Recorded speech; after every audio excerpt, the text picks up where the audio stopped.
Face à l'océan, rattrapé par l'avancée de la dune, un monstre de béton va bientôt disparaître. Construit il y a un siècle, l'ancien centre héliomarin de l'Abenne est en cours de destruction. Le site, abandonné, était convoité par des promoteurs, mais après 15 ans de bataille juridique, le Conservatoire du littoral est parvenu à le préempter, stoppant net le projet. Il y avait un projet privé de valorisation pour créer un lieu touristique. Et effectivement, on a pu être mobilisé ici en continuité de notre propriété parce qu'on est propriétaire de 200 hectares juste à côté. Donc c'est vraiment une des portes d'entrée de notre site de 200 hectares de dunes et de forêts. Et en fait, on a pu le faire parce que tous nos partenaires étaient avec nous sur ce projet. Si le conservatoire a acheté le domaine, c'est la ville de l'Abenne qui est gestionnaire.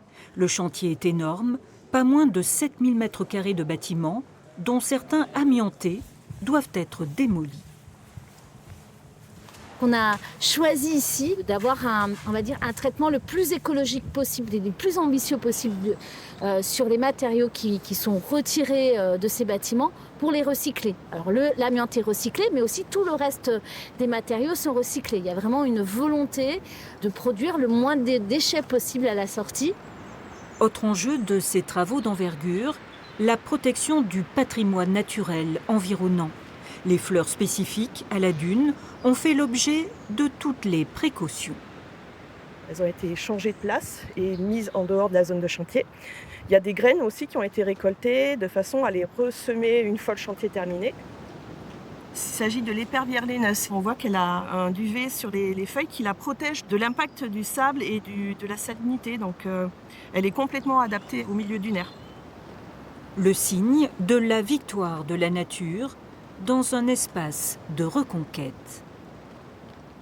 L'idée, c'est de faire disparaître toutes les traces humaines sur cette parcelle-là. Et on va refaire une dune qui petit à petit va reprendre sa vie naturelle. L'objectif, c'est qu'à la fin, on oublie qu'il y avait ce site-là ici. Mais ce n'est pas la seule ambition.